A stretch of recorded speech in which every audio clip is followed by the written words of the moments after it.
and welcome back to my channel. I'm going to be reviewing the Nars All Day Luminous Weightless Foundation, and I wasn't going to review this for you guys, but a few of you wanted to know my thoughts on it, and I'm going to be totally honest and just tell you guys right off the bat that I did watch about 3 or 4 reviews on this foundation, and that's what actually made me change my mind on reviewing this product.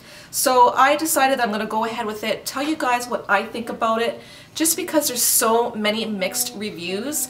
This is a foundation where you're either going to hate it or you're going to really love it. So if you guys want to hear my thoughts on this foundation and you want to know a little bit more, then just keep on watching. So here's the foundation. It does come in a really pretty glass bottle, and it also comes with a pump. And if you're not familiar with Nars foundations, normally you have to purchase your pump separately, so it's really nice that they included it this time.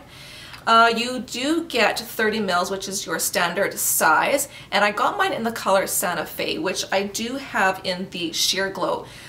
So I will say that the color is not exact, but I feel like once it's applied onto the skin, it's actually pretty close. So if you are in Santa Fe or any other shade, you could try picking it up in the same color just to see. For me personally, I feel like it does oxidize just a little bit once it does set. This foundation comes in 20 shades, and I feel like you're gonna find your match. They do have a really nice wide range of colors, so whether you're light to dark, you're probably gonna find your color in this. So I really do like that they do have a large color selection. I'm just on the Sephora website. I just want to read a little bit about this foundation. It's an oil-free foundation that delivers full, natural-looking coverage with 1 drop for lightweight, 16-hour wear. So, I mean, that 1 drop is a pretty high claim, and I have been using this foundation for about a week every single day, and I've been testing it out for you guys so that I can give you a proper review on this foundation.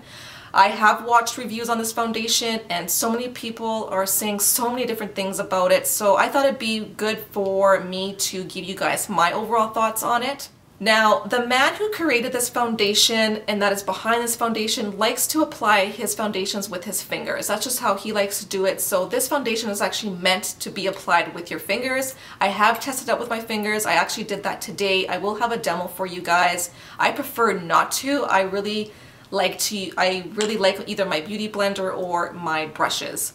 So this claims with 1 pump you will be able to cover up your whole face, which I could probably get away with doing 1 pump on my face, but for me I prefer 2 pumps is actually the right amount for me. Now, this foundation does dry really quick, I will have to say. So you have to work really, really fast. So that is probably going to either make it or break it for some people, because some people don't like when foundations set really fast. For me, I prefer a foundation that is going to set fast because I don't like my foundation to kind of move around. And this foundation will not move around on your skin, which is one thing that I really do like about it. Now, I don't feel like with 1 pump you're going to get a full coverage look. I would say you're going to get more of a medium. Another thing is, if you use too much, you will look cakey. I promise you that. Because once this foundation sets, it sets to almost like a powder finish. Now, another thing is, I feel like you need to wear a primer with this, especially if you are somebody that suffers from larger pores. I feel like this foundation might just emphasize them just a little bit. So for me personally, I have to wear a primer under this foundation, especially if you have large pores. The first time I applied this foundation, I did go in with my beauty blender, and with the beauty blender I felt like it did sheer it out a little bit, so it gave me more of a medium coverage.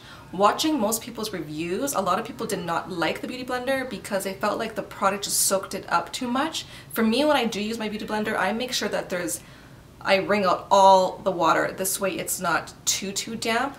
So that's how I usually use my beauty blender.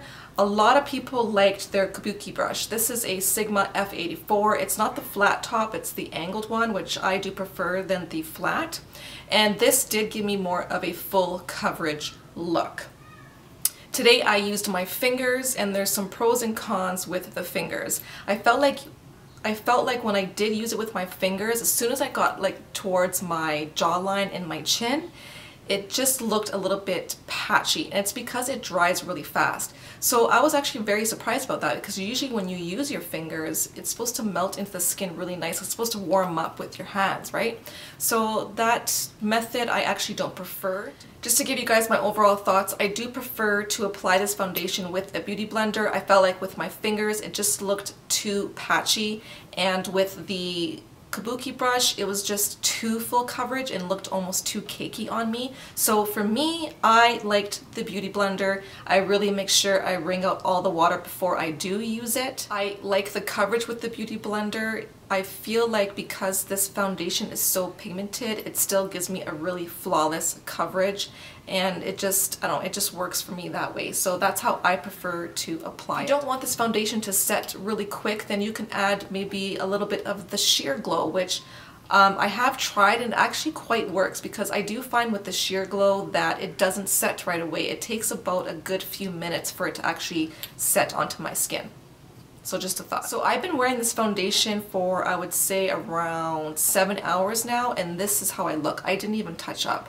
I just have a really nice luminous glow to me, but I don't look oily. So for me, it held up really, really nice. I like the coverage, I like the finish, I like the wear. It's a really nice foundation. So I hope you guys found this review somewhat helpful. Maybe I changed your mind in trying this foundation. There's just so many mixed reviews about it that I felt like I needed to do a review for it myself, because I really do like this foundation. I think it's a great foundation if you know how to use it properly. So yeah, that's pretty much my thoughts on it. If you guys have any other questions, please leave them in the comments down below, and I will see you guys in my next video.